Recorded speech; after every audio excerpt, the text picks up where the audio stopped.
Sexo e Destino. Primeira parte, Médium Valdo Vieira. Capítulo 14b. O farmacêutico, sem qualquer prevenção, confirmou.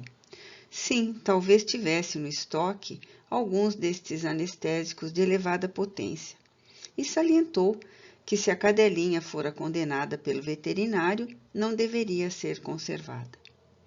Convencido das informações reiteradas da moça, dirigiu-se a pequeno depósito procurando. Nisso, Félix e eu abordamo-lo mentalmente. O paternal benfeitor rogou-lhe examinasse a situação. Fitasse aquela menina, assim fatigada e só, além das 10 horas da noite longe de casa, despenteada, olheiras fundas, sem bolsa, sem agasalho. Ele também, Salomão, era pai e avô sensível.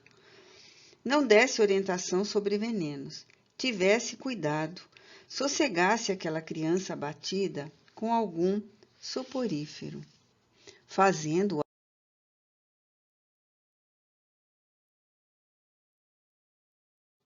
admitir que levava o agente letal. Mentisse por piedade, mostrasse compaixão, adiando o entendimento mais claro para depois. Aquele homem, com toda certeza, se agrisalhara em rudes experiências para adquirir a sensibilidade aguçada com que nos assimilou os apelos, porque de imediato se enterneceu. Voltou-se discretamente para o balcão e mirou a freguesa, pela porta semicerrada, espantando-se ao vê-la num instante como aquele que não se supunha observada. Marita afigurou-se-lhe uma peça do museu de cera, amarrotada, inerte. Somente os olhos, embora parados, se evidenciavam ativos em razão das lágrimas copiosas. Oh, meu Deus! Refletiu ele desconsolado. Isso não é coriza. Isso é dor moral, dor terrível. Salomão renunciou à pesquisa iniciada e sacou de largo recipiente de vidro alguns sedativos comuns e tornou-lhe a presença. Fingiu despreocupação e apresentou-lhe os comprimidos, asseverando. São estes. Para a cachorrinha, no estado que você fala, basta um. Tão violento assim? Perguntou a jovem, diligenciando reanimar-se.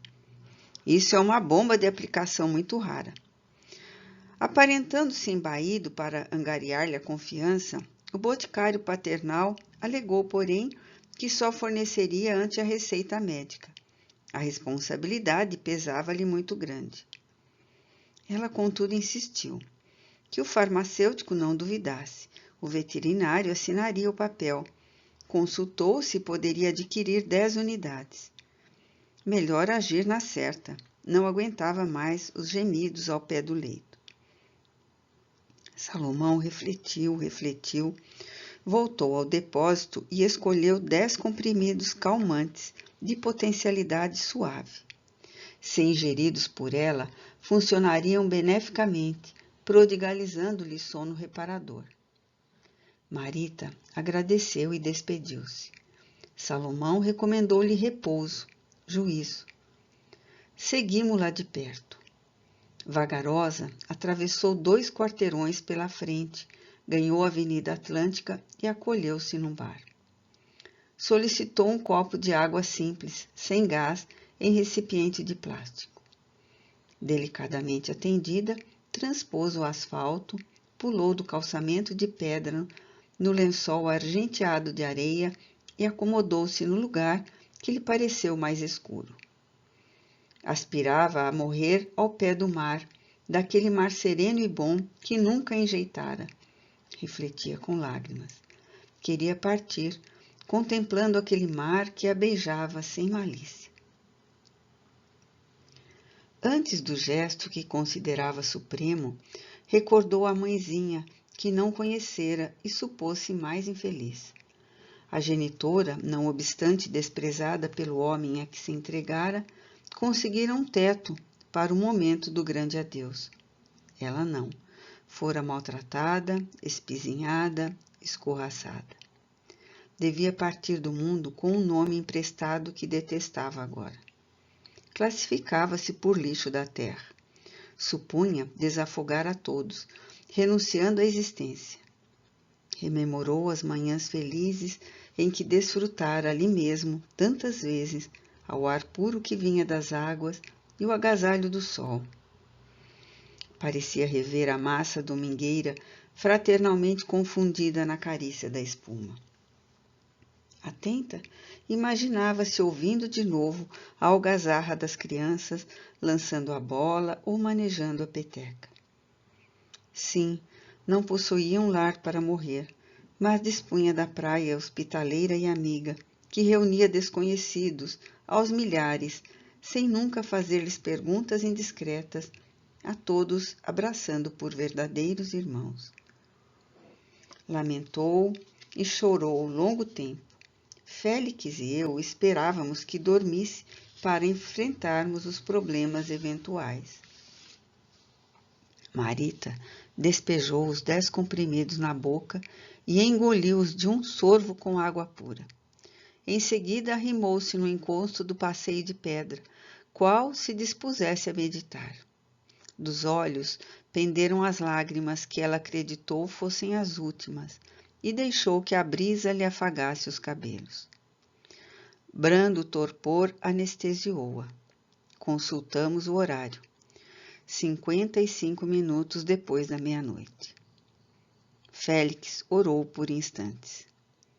Não pude compreender de imediato ser por obrigações de vigilância ou se correspondendo aos apelos do instrutor, 2 rondantes desencarnados apareceram ofertando serviço. Félix aceitou reconhecido, e enquanto os recém-chegados passavam a velar, ele e eu empreendemos a tarefa restaurativa. Providências para que a jovem não se afastasse em espírito do corpo desgovernado, passes reconfortantes no centro de força, estímulos variados em diversas seções do campo cerebral, insuflações nos vasos sanguíneos. Operações minuciosas e demoradas, acupuntura magnética do plano espiritual, em que o orientador patenteava notável mestria. Quase 4 horas foram despendidas, ao fim das quais Marita repousava tranquilamente. Reconfortado, via nos olhos do benfeitor a esperança luzindo. Nisso, porém, um gari, aselvajado, largou a rua e caminhou em nossa direção, regando a areia. Dando com os olhos da menina adormecida, sentiu-se mordiscado de curiosidade. Não valeram recursos manobrados pelos vigias. O fanfarrão, relativamente moço, avançou para ela e sacudiu-a, rouquejando. Acorda, vagabunda! Acorda, vagabunda! Feriram-se-me as fibras do sentimento, não só pela criança injustamente maltratada, mas também pela imensa dor que se estampou no semblante de Félix, que pela expressão agoniada tudo daria para materializar as mãos e impedir aquele assalto. Acorda, vagabunda! Acorda, vagabunda! As palmadas estalavam no rosto, cujas lágrimas o vento enxugara piedosamente. Frustrados, vimo-la abrir os olhos estarrecida. Que homenzarrão aquele que, ao vê-la estremecer, não se pejava de comprimir-lhe o busto com as mãos libidinosas? Não obstante atordoada, perguntava a si mesma se teria morrido, se estaria no inferno, renteando um demônio. Intentou gritar, mas a garganta esmorecera. Mesmo assim, ergueu-se aterrada e aligeirou-se o passo cambaleante. Superando embaraços, ganhou a calçada, em que um banco orvalhado convidava ao repouso, porém não dispunha de serenidade para assimilar-nos às sugestões. Pisou atarantada no asfalto, indiferente aos princípios do trânsito. Oscilou aqui e ali, estremunhada. Automóveis deslizavam velozes. Lambreta estrondeavam em correria. Pedestres iam e vinham, diligenciando alcançar o trabalho, a distância ou regressando ao aconchego doméstico, depois das atividades noturnas. Agitavam-se funcionários da limpeza e veículos ocupados em serviço da madrugada. Preparava a cidade um dia novo. Seguíamos a pobre menina, espíritos contundidos por amargos presságios. Parecia-me Félix um educador venerando, repentinamente descido a saracoteios na via pública, no propósito de salvar uma criança querida. Entre simpatia e respeito, eu acompanhava, penalizado, o grande instrutor que se apequenava e se afligia por ajudar. Rapazes semi-embriagados na esquina próxima, ao fitarem Marita, vacilante, gargalhavam, incentivando.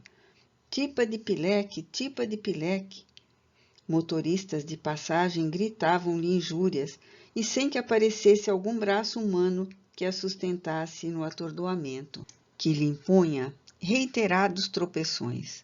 Foi colhida e projetada a pequena distância por automóvel em velocidade excessiva, qual trapo de carne que se arremessasse violentamente no chão.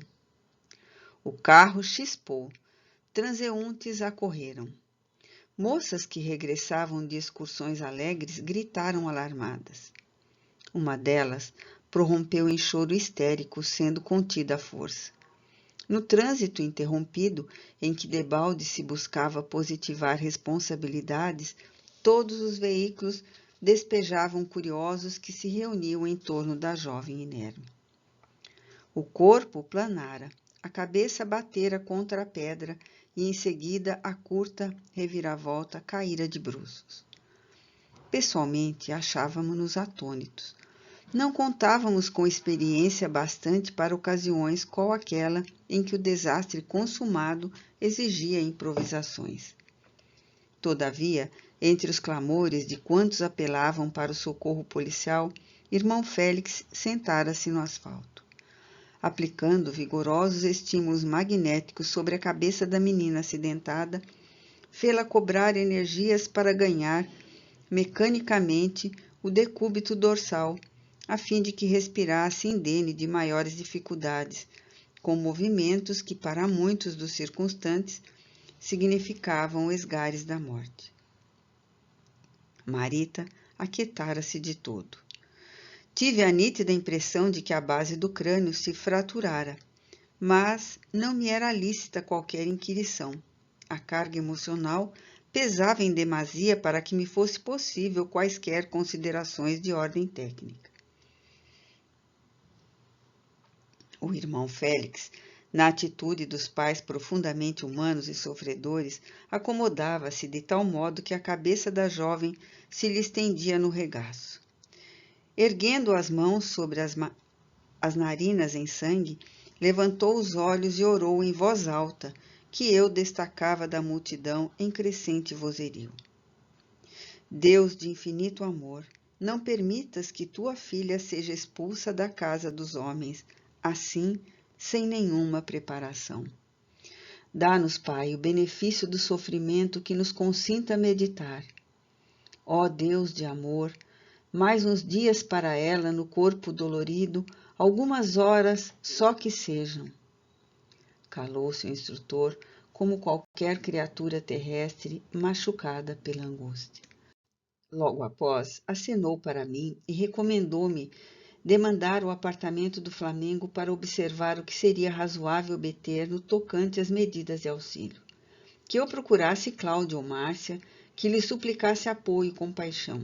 Ele, Félix, inspiraria alguém a telefonar. Os Nogueiras estariam entre ele e mim, a fim de que me inteirassem do acidente e fossem mentalmente movidos à piedade.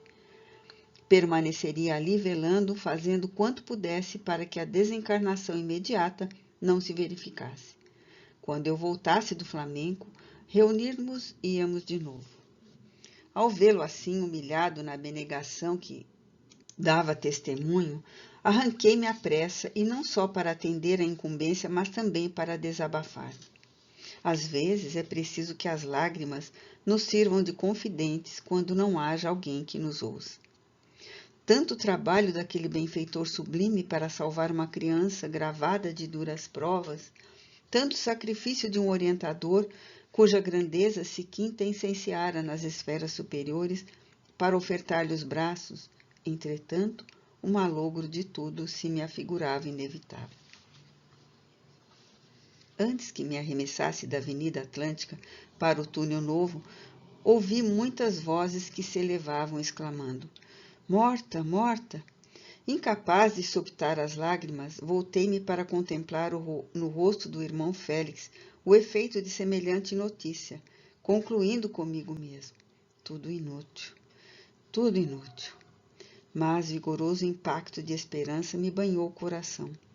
Tive a ideia de que fontes imponderáveis de energia jorravam do firmamento claro e estrelado sobre aquele recanto de Copacabana, que o mar acariciava de perto como a rogar-nos confiança em Deus na linguagem ciciante das ondas.